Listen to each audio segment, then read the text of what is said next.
आज construction labour board की बैठक थी और उसमें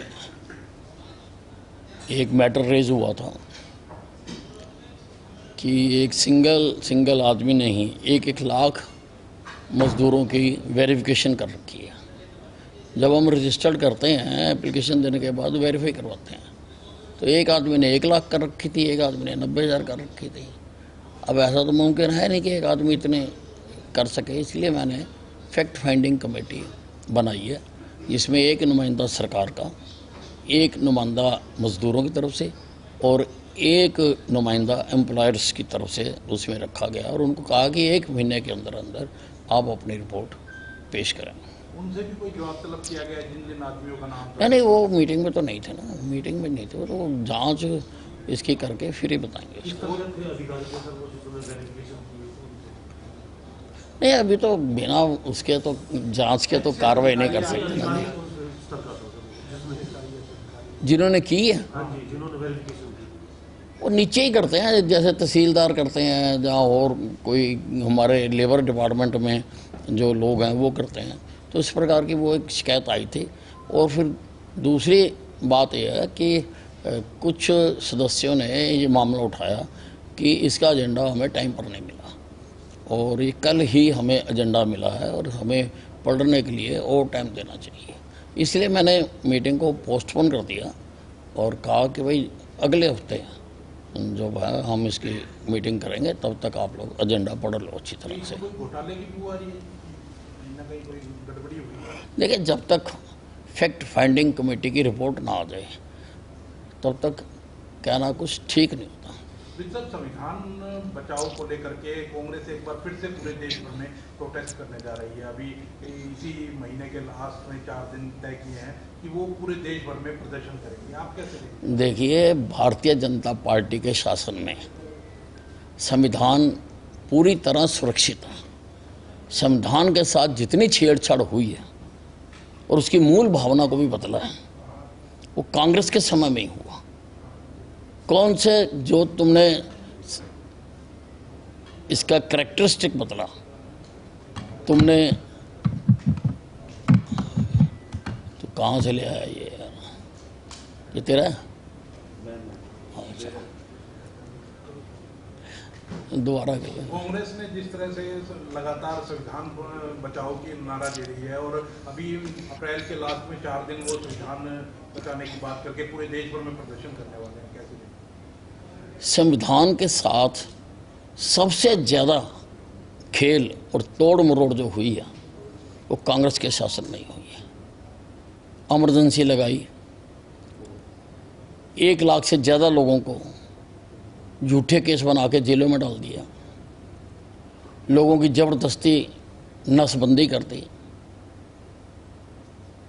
और मीडिया के ऊपर पूरी तरह से, जो कि एक पिलर है किसी भी जनतंत्र का, उसके ऊपर प्रतिबंध लगा दिया और धारा 356 का इस्तेमाल कितनी बार किया। बिना वजह इन्होंने उस धारा का इस्तेमाल कर करके बाकायदा चुनी हुई सरकारों को इन्होंने भंग किया, राष्ट्रपति शासन वहाँ पर लगाया। और संविधान जो बाबा साहब अम्बेडकर जी ने बनाया था उसमें कहीं भी ये नहीं लिखा गया था कि धर्मनिरपेक्ष शब्द नहीं था, वो इन्होंने उसमें शामिल किया और ऐसे कई प्रकार के इन्होंने काम किए हैं। भारतीय जनता पार्टी के हाथों में संविधान पूरी तरह से सुरक्षित है। राहुल गांधी जाते हैं विदेश के अंदर, अमेरिका गए हुए हैं और वहाँ से वो कहते हैं कि महाराष्ट्र में 50 लाख वोट पड़ गए 2 घंटे के अंदर, ये संभव ही नहीं है। तो कहीं ना कहीं बाहर जाकर के भारत के, देखिए, उनका जो मोह है वो बाहरले देशों में ज़्यादा है और शायद वो अपने आप को हिंदुस्तान का मानते भी नहीं हैं, ओरिजिन का नहीं मानते हैं कि हिंदुस्तानी है। इसलिए वो जब भी बाहर जाते हैं देश की धज्जियाँ उड़ाते हैं, जब भी बाहर जाते हैं देश की संस्थाओं की धज्जियाँ उड़ाते हैं। पिछला इनका रिकॉर्ड निकाल के देख लो, भाई यहाँ बोलो ना, यहाँ कौन सा रोक लगा रखी है? कोई मना करता है? यहाँ पर लोकसभा में जब बोलना होता है, कई दिन लोकसभा में उपस्थित नहीं होते, जो कि सबसे बड़ा मंच है। लोग आपको चुनकर भेजते हैं, आप ये बातें वहाँ भी कह सकते हैं। आप उसके लिए यहाँ पे जो भी प्रजातांत्रिक तरीके हैं उनको भी अपना सकते हैं, लेकिन ये उनकी आदत में शुमार है कि बाहरले देशों में जाके हिंदुस्तान की बेइज्जती करना। कांग्रेस पार्टी के जो विधायक हैं उनका बीजेपी के प्रति लगातार प्रेम दिख रहा है। अब गोकुल सेतिया पहले भी दिखा चुके हैं, अब वो कह रहे हैं कि बीजेपी के अंदर तो मेयर भी पीएम से मिल सकता है, लेकिन हमारी पार्टी के अंदर हाईकमान ही हाईकमान से मिलता है, हमारे को तो कहीं बुलाया नहीं। उसका कारण है कि देश के प्रजातंत्र की रक्षा वही पार्टियां कर सकती हैं जिन पार्टियों के अंदर भी लोकतंत्र हो। कांग्रेस में कभी लोकतंत्र नहीं रहा। हमारी पार्टी में पहले वार्ड चुने जाते हैं, फिर मंडल प्रधान चुने जाते हैं, फिर जिला प्रधान चुने जाते हैं, फिर प्रदेश अध्यक्ष चुना जाता है, फिर राष्ट्रीय अध्यक्ष चुना जाता है। इनके सब कुछ उल्टा। इनके ऊपर प्रधान तो नेहरू गांधी परिवार का ही होगा, वो सीट तो खाली है ही नहीं। बाकी जगह पर भी वो ऊपर से जैसे आजकल कंपनियां एजेंसियां बांटती हैं उस प्रकार से वो एजेंसियां बांट देते हैं।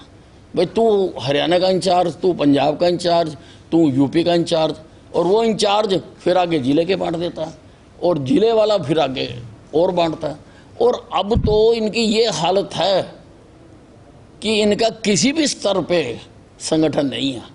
और इसका इससे बड़ा एग्जाम्पल क्या होगा कि एक पार्टी इतना समय बीत जाने के बाद भी अपना लीडर ऑफ अपोजिशन तय नहीं कर पाई, जिसकी वजह से कई काम भी रुकते हैं, क्योंकि कई कमेटियों में लीडर ऑफ अपोजिशन मेंबर होता है। तो ये अभी तक तय नहीं कर पाए। कांग्रेस की ये हालत है। जिस पार्टी के अंदर ऐसी हालत होगी तो उस पार्टी में किसी के जो अधिकार हैं वो सुरक्षित नहीं रह सकते। अकेले विधायक अब जाकर के हाईकमान से मिल रहे हैं और दबाव बना रहे हैं कि भूपेंद्र सिंह हुड्डा को ही नेता प्रतिपक्ष दिया जाए, कैसे दिखते हैं?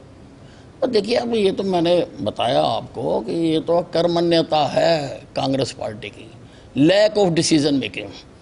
उनको डिसीजन नहीं कर सकते, और ऐसे लोग सरकार कैसे चला सकते हैं जो अपनी पार्टी के फैसले नहीं कर सकते? वो देश के फैसले कैसे करेंगे?